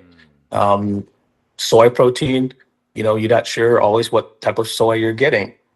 Hemp protein, it's a natural process. It's cold pressed. It's the byproduct of them extracting the seeds. It's the powders that remain from that. And then how fine you grind that is, the particulates is that's the only thing that's processed. Um, so remind me of your question again because I can get sidetracked. And I want to make sure that I answer your question. Oh no, you did. Trust me. It was more so a statement. But I did want to ask you one of those pictures that I saw. Was that it was like salted caramel peanut butter? Was that what that was? Yeah, yes, that was the first version of it. Um, and I Salted wasn't caramel peanut wasn't butter. quite sure. That's what That made one was that was caramel pecan caramel. That's what pecan it's on the caramel. website Yeah. as. But the next iteration of that, when I added the salt to it, and then when you freeze it, and then when you let it sit out for just a few moments, like in a day like 85-degree weather, in like 10 minutes, you're gonna have a whole different creamier consistency, not just a frozen chunk. And you don't get the ice water or the like coconut milk will get like crystally. You get a very smooth texture when you let it sit for just a moment, and the salt chunks in there when you get those, it's like, oh my gosh, that salt and the Man, that sweet, sounds and then the good. texture with the pecans. I, I honestly, if I don't keep it on stock and on hand, because I would be sampling and taste testing a whole bunch. So and and again, if you eat a bunch of this, there's nothing that's going to happen to you. Thank you. Like, you know what I mean? This is stuff that, again, another reason why hemp protein is so valuable is because it marries well with the ecobenoidal system. Now, I forgot more than I remembered about the ecobenoidal system when I was studying it for CBD and things like that. But we decided to hold off on that portion of it because we just wanted to focus on one thing and one item, and then grow the family from there. Mm, I understand that completely. Now, did you before you got into mass producing fudge? Did you have a sweet tooth? Oh yes, I don't know if I shared that with you that I had to break a sugar addiction. Oh, straight So up? Oh, it was that bad? yeah, I mean it was. And when again, when you learn things, it's your hormones being hijacked by the candida in your stomach that crave that sugar. And I remember I was living on the islands, and I remember just feeling just opening the door. And I'm not a soda drinker. That's something that we had on a rare occasion as a child, and it wasn't part of my makeup in my life. I'd have one every now and then, but I was uh, my partner at the time was heavy consumer, so it was available, but I had to deny myself. So I remember just going to the refrigerator, opening it up, and saying to myself, "Sweet drink, sweet drink, sweet drink." That was all that was saying in my head. Mm. And I grabbed a, a Coke, and I downed it, and then I was still there, and then I grabbed a ruby red grapefruit juice, and I downed that. And I'm like, what? And that's when I realized that this was totally out of control. So, and this was 2014, around 2014, or yeah, I think. And so I started to observe my body at that point. And it took me a while to break that. And I've had to do that a couple of different times to just kind of cleanse the body and not have sugars. I don't add any refined sugar into any of the products. It's always sweetened with maple syrup. And There you go. yeah. And also, just real quick, for anyone who's listening in or watching, if you have any questions or comments for us as the Road Tripping Vegans or Mike's Vegan Fudge, 515-599-1687, 515-599-1687. And that's our hotline. Um, that just made me see my damn memory, man.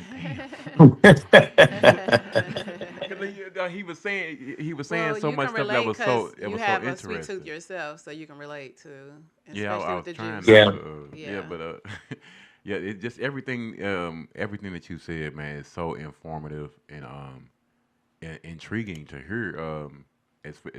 As someone like Curly said, who's been fighting not to want to eat a bunch of sweets Mhm. and and Yeah.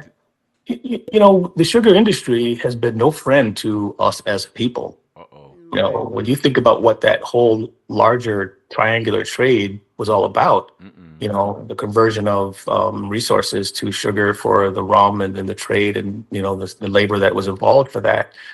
Look, we have no business in taking in this much sugar. And what is the result of all of that? Taking in all these sugars in all of its in various forms, a high fructose corn syrup, and then adding more sugar. It is the loss of your limbs and ultimately the loss of your life at ages 45, 50. Everybody that I've talked to in the recent, when I was in a classroom, and I haven't been in a classroom since 2018, asked them this question because I founded a nutrition club, not a vegan club, but just a nutrition club, just to kind of gauge, get some information out there. I asked them, how many of you have a relative that has lost a limb from diabetes? It- Hands go up. How many of you have lost a family member based on diabetes? And the hands go up, and it's like, it just becomes normal. Oh, that's just the lifestyle we live. It's normal.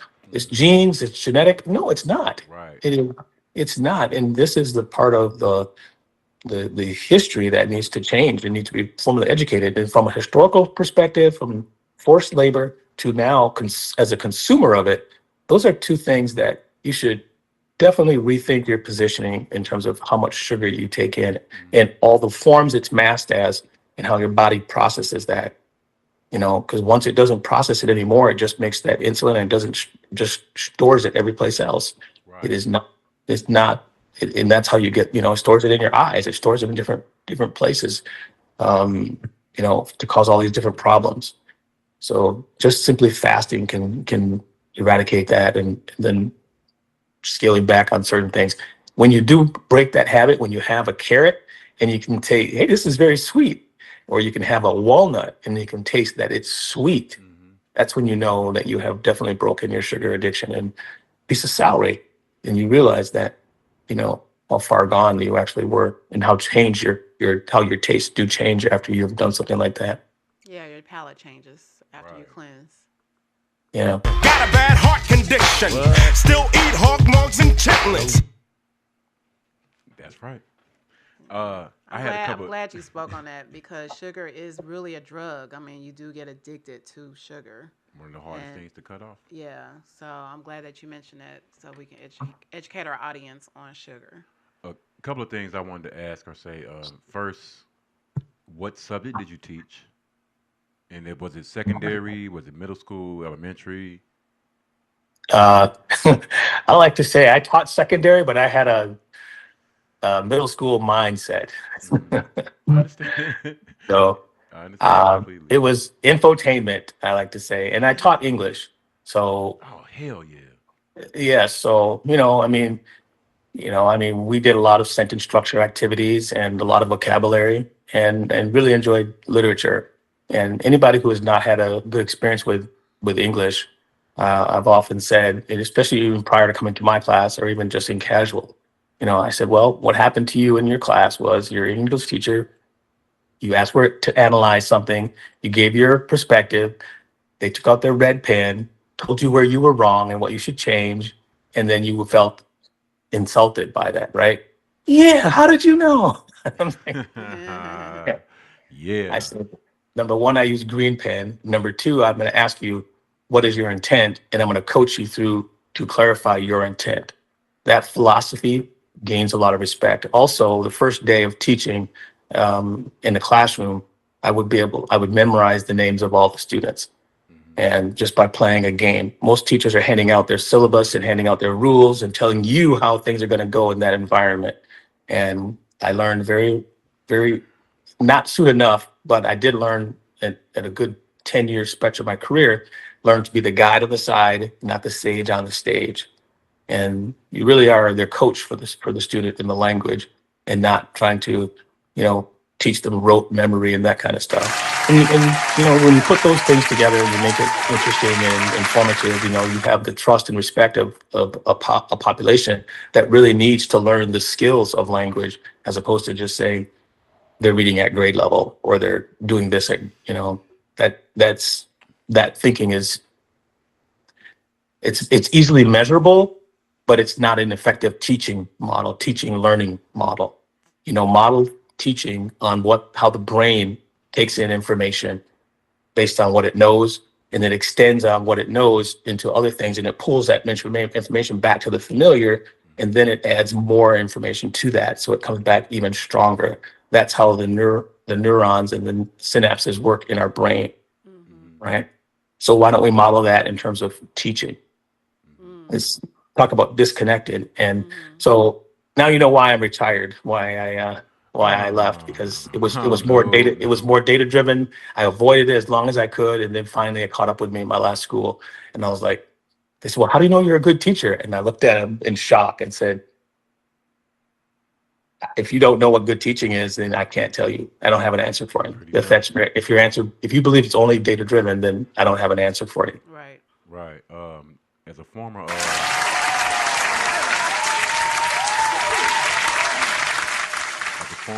as a former coach slash teacher, someone who majored in education and journalism, I can tell a good teacher when I see one. It's nothing in the world like a great teacher. Um, Real quick, I want to share with you. I just saw a video either this morning or yesterday. Dude, it was his last day teaching the class, and they couldn't have been no more than 12 at the most. Man, you should have seen the love that they showed this dude. Another black man, all kind of gifts. Man, they played karaoke. Man, they had him in tears. I was in tears watching it because it's nothing in the world like a great educator. It's just to me. It don't. I love sports. I love sports. I go to games all over, but don't nothing compared to a graduation. I don't care if it's a preschool graduation. They all trump any sports activity to me because I love education that much. I love black men in education. I love men in education. Period. But Right. when we know, as we know, from as being parents, you as an educator, we know the difference that it makes when you see a black man's face. Whether you're a young black girl, especially when you're a young black boy, when you see Mhm. and when you can you can tell, students can tell when teachers care. They can tell when teachers care. And you want to see a student go crazy or do work, show them a teacher that care, and that student will do whatever for that student, for that teacher. And Right. I want to thank you on behalf of all the parents and other students for your time served. Forget that military stuff. This is the real service. Don't get me wrong. I appreciate the military, but when you're talking about kids and educating Yeah. kids, educating the way that they think is I'm sorry, training the way that they think. It's that's really teaching. It excited me so much when you said you were an English teacher. Uh, Big shout out to Miss Emma Deloach. Um, Seriously, because people tell me, they tell me slash complain to me, man, why you be correcting people all the time? I tell them I don't care if I know you or don't know you. The way I was trained, we were allowed to correct each other in class. Mhm. When we spoke wrong, she let us as contemporaries correct each other to learn to know this is not how you speak slash talk. It's as simple as learning a double negative and when to use a double negative. Well, knowing that you can't use a double negative, And Interesting. People think that's strange when you correct them saying I can't never. No, that's not how you're supposed to say that. It's like I say, it's comforting to her to be around an English teacher because people be on my. I'm telling you, man, people be on my head about correcting people. Like, man, they you need to ease up, stop it. I'm like, no, I can't do that because it's not proper for you to speak like that. You know what I'm saying? It's just not. I'm anal about that. Shout out, Mr. Loach.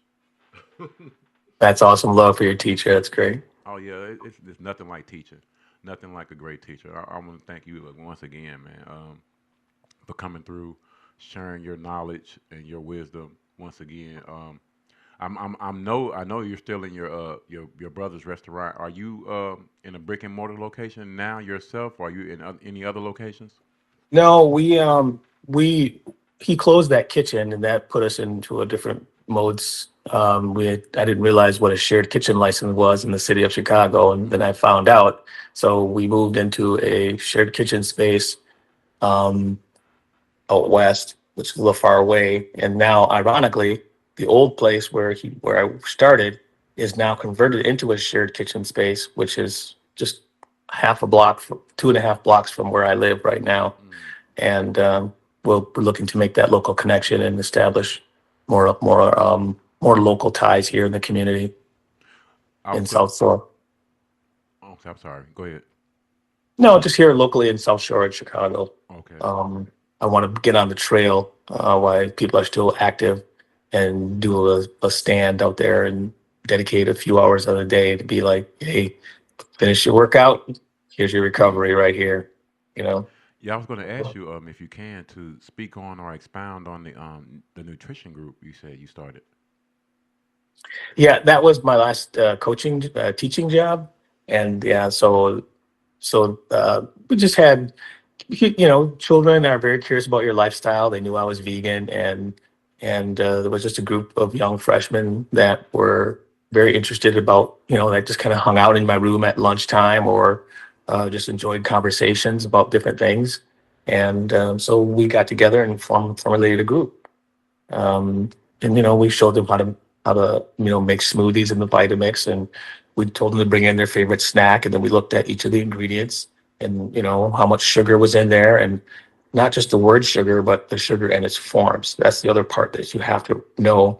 And then you look at that versus the something I don't really believe in, but it's the standard that everybody can relate to, which is the caloric intake on a daily average person. But that varies when you're in different growth stages of your body. This young teenager, 13, 14, 15 years old, is going to have different nutritional requirements than 65-year-old man. And then you differentiate that by your body, the organs that you have or don't have in your body, being women and men that define us.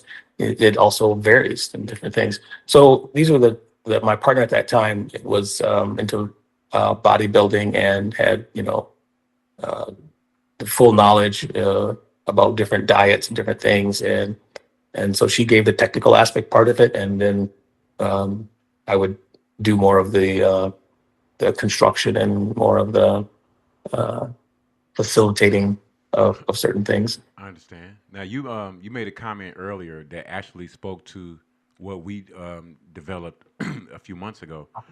We need you to look straight in the camera and let all of our viewers and listeners know where you get your protein from. You get your protein from plants, as the animals get their protein from plants that you consume, that you think that they need, that gives you all the protein that you need. The only difference between plant protein and animal protein is bioavailability. When is that plant protein available to your body? And I believe the bioavailability of animal protein is more it gets into the system quicker. Uh, Plant protein is cleaner, doesn't have any waste when it breaks down. I understand that to be correct. I don't want to speak false information, but does not it burns cleaner inside the body when it is used efficiently. There's no wasteful byproduct. That's one of the two biggest things that I remember um, about that. So where do I get my protein from? Mike's Vegan Fudge. There you go. There you That's a go. great Okay. one thing I did want to ask you as well. Once again, hypothetical situation. I come to Mike's. What would I be surprised to see that you offer for sale on the menu? Because I'm thinking to myself, like I said, I'm Joe Blow, average customer. I'm gonna check out this Mike's vegan fudge. Let me see what they got over here. What's going to surprise me? I think the cha cha chocolate, Uh-oh. the cha cha chocolate.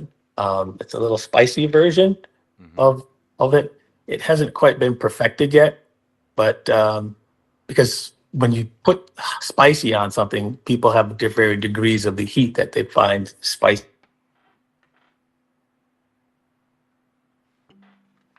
Mild, it's kind of mildly spicy. Hey, what happened? We still here? Oh, We it's still Yeah. still, there. yeah, we froze for a There's second. we'll make it mildly spicy, and then we'll add a different sauce that will be like, here's your heat right here, and then you can mix the two. Because starting making two separate products, varying the heat is a little technical problem I haven't solved yet. But that would be very surprising. And then the other thing is that when I put up the comparison of, where do you go to get your protein? If you weren't coming here to get your protein, this wasn't your source of protein. Where do you go to get it? And then they'll tell me a brand, and they'll tell me, and I'll say, well, look at all the ingredients that they're using in this product Mm-hmm. compared to our list. Here's our list right here. There you go. We use 6 ingredients, and people are very surprised by that. Most recently, like I said, people are blown away by the taste of it. There's only a few people that have ever tasted it, and they're like, there's something in there. And I was like, yeah, you're right. That's protein. And they go, wow.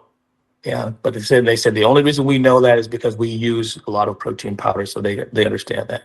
Oh, But it's smooth, it's creamy, it's it pairs well with nuts, and it just I'm really surprised that it's that at the product, how well it is, how well it's structured, how well it's made.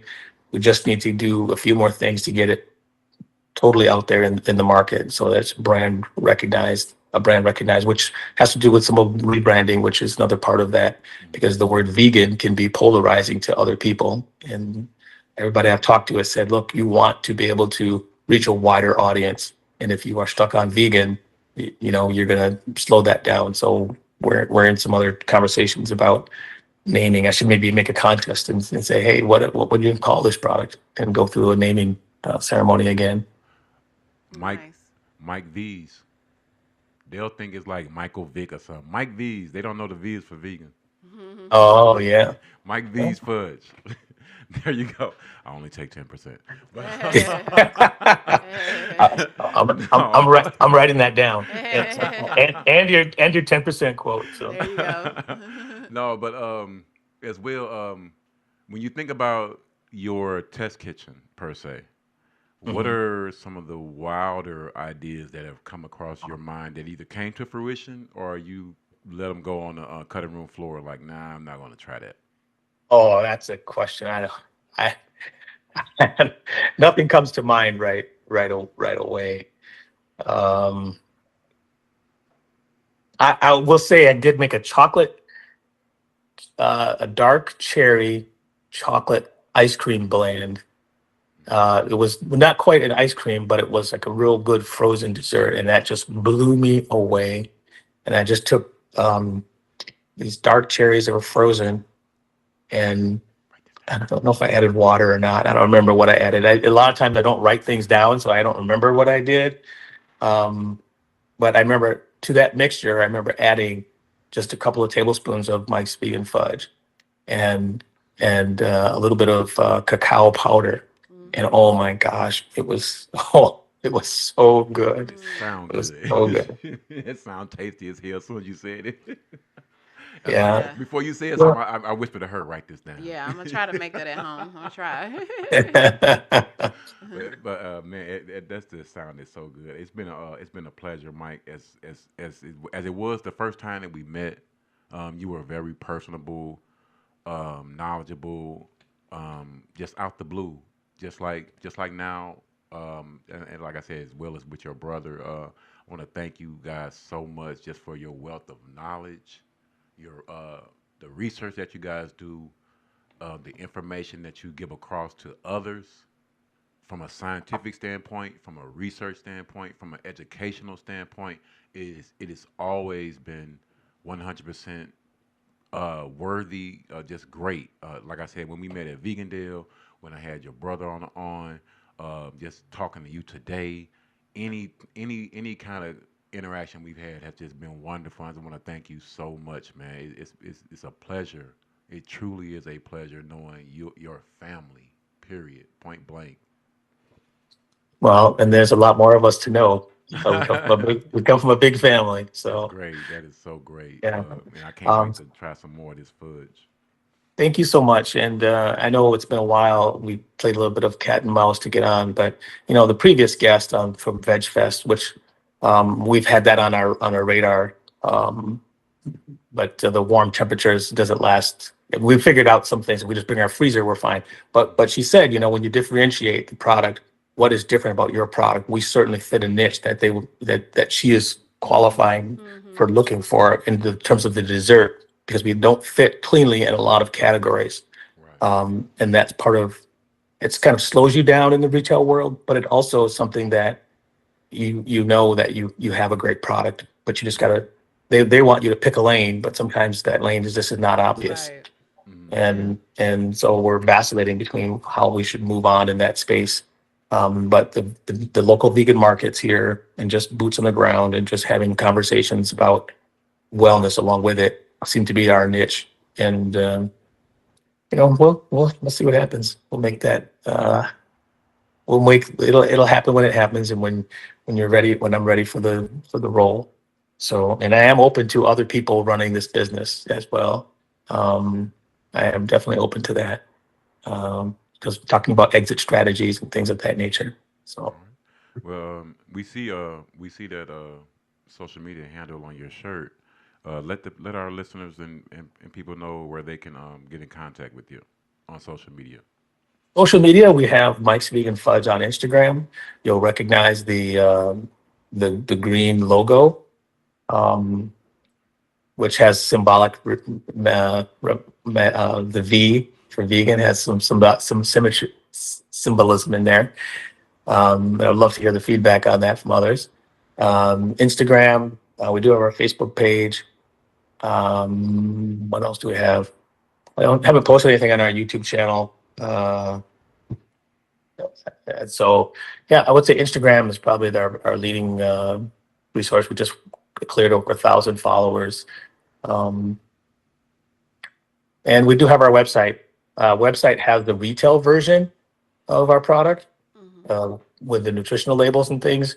But our festival products, it's much cheaper to put it in a white container and without putting anything on it and just saying this is the product, and it keeps our prices down, and people seem to be happier with that. So, and it's paper as opposed to plastic on the retail side, even though. So, I did have one quick menu style question. Any chance for some Texas style fried fudge? dude, you must be in my head. I just had that thought.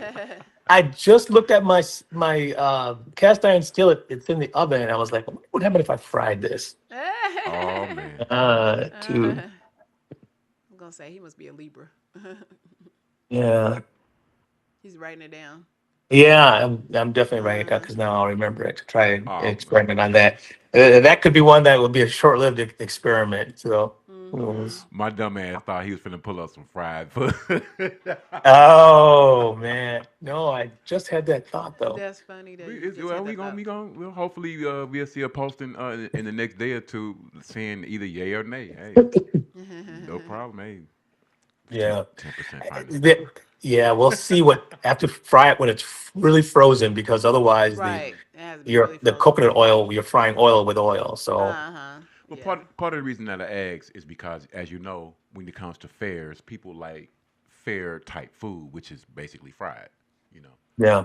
so that's probably that was my basis for asking that.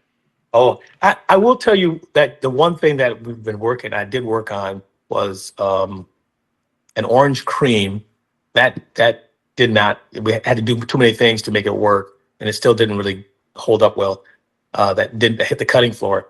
But I have Dubai chocolate, and I was looking for a replacement for this cafe. I don't know. It's a type of dough. Like it's not phyllo dough. It's something else, but it has gluten in it. So I was looking for a substitute in that, and they said you can replace it with toasted coconut.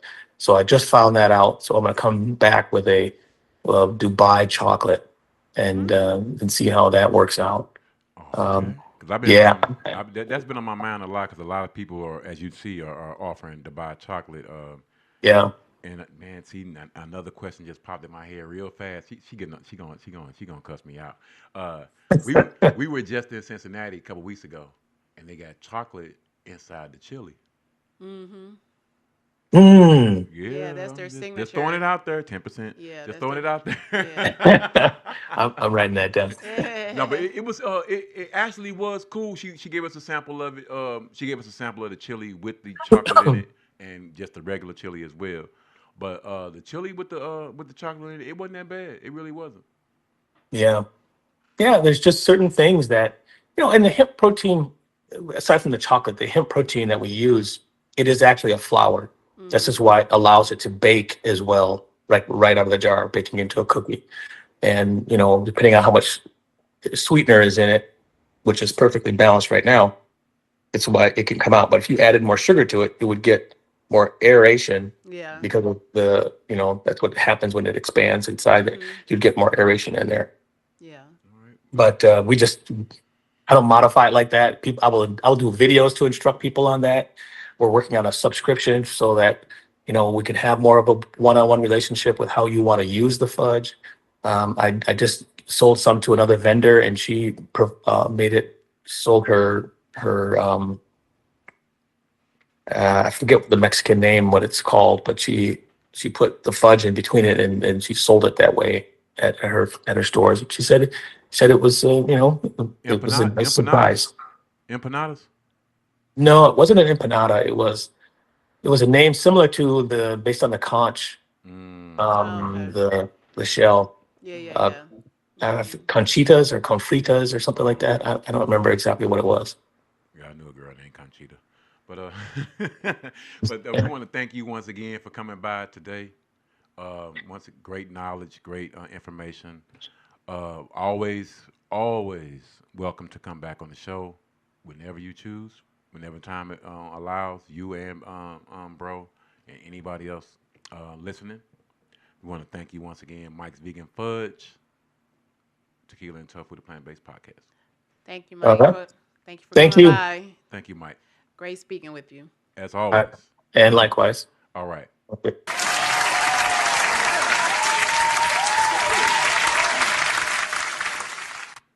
Well, uh, before we go any further, I know we were supposed to have a fourth guest today. That's Mr. S.J. Apollo. I think he might have got his signals crossed and forgot that we are supposed to be in the studio today instead of on Instagram. But that's no problem. You know, things happen. It wasn't meant to happen today, but it will happen in the future because we do got a hip hop episode coming in the future anyway. So, S.J. Apollo, definitely we got you coming on in the future. I want to thank all of our guests who came by today. Bougie Bites, STL, you're one of the top restaurants, plant-based restaurants in St. Louis. Big shout out to them. Big shout out to them for staying open late and taking care of people with their late night plant-based munchies. Um, VegFest Expose, our second guest from Raleigh. We want to really thank them for coming by, talking about everything that's going on in the Triangle area, Raleigh, Durham, Charlotte, Chapel Hill. Well, not Charlotte, but Chapel Hill. Giving us a lot of information on a lot of different restaurants to visit, Mm-hmm. Yeah. either in that area or in other Yeah, next places road as trip well. probably. Once again, we really love anyone who can come through and share information, whether if it's restaurant style, dietary style, or just anything revolving around being plant based. Last but not least, we want to also thank Mike's Vegan Fudge. Like I said, one of our old friends from our show that we met in person first. Finally, having him on the show was great. Sharing knowledge, first and foremost, is always paramount for us, sharing knowledge, because we love learning and education. Anytime you can educate the masses on being plant-based or just in general on anything that you may or may not be quote unquote educated in, it's great to see a teacher making a difference with children, whether it be plant-based or not. It's great as well. Want to thank everybody once again for this first year. It's been a wild ride. It's been a lot of fun. Y'all have seen us in Kansas City, Cancun, Indianapolis, Memphis, Chicago, Did you say Cincinnati already? Cincinnati, New Orleans, Columbia. Missouri, No, Columbus, Ohio, Columbus, Ohio. Kansas City. Kansas as well. We've also Cancun. Yeah, I already said that one. Oh, okay. Lawrence, Kansas. Places in Effingham, Missouri. Effingham, Illinois. Right outside Effingham. Shout out to our good people at NAFNAF. Just all the places that we have been just in this first year, and the many places that we got coming up in the future. Constantly trying to showcase plant-based restaurants, plant-based living. If you know of any restaurant that we haven't highlighted or you want to spotlight, let us know. Tell them to get in contact with us, or you can send us the information. Direct message, email, phone call. Once again, as we always like to state, you never know who your personal plant-based journey can inspire. Whether you are a business, local, everyday average Joe, or anyone, everyone is cordially invited to come on Tequila and Tofu, the plant-based podcast, to tell your personal plant-based journey. Because once again, as you saw today, we have people with a lot of knowledge, people who have reversed all kind of health issues. You have people who go plant-based for many different reasons. Me personally, was dietarily, I wasn't having any health issues or anything, but trying to get ahead of the curve, because you never know when any health issues might come up. With that being said, big shout out to our guest once again today from part 2 of our 1-year special, Bougie Bites, Mike's Vegan Fudge, VegFest Expose, part 1, Ike's Vegan Fudge, Juniper Seed, Harmony Plant Fair, Finley Market, Grandma Debbie's Kitchen. And before we sign out of here, we want to hear our last words from the Curly Vegan. Have you had your plants today? We out. That's it. Have you had your plants today? That's it. You've summed it up. I don't have anything else to say. You've summed it up. Well, you know what that means.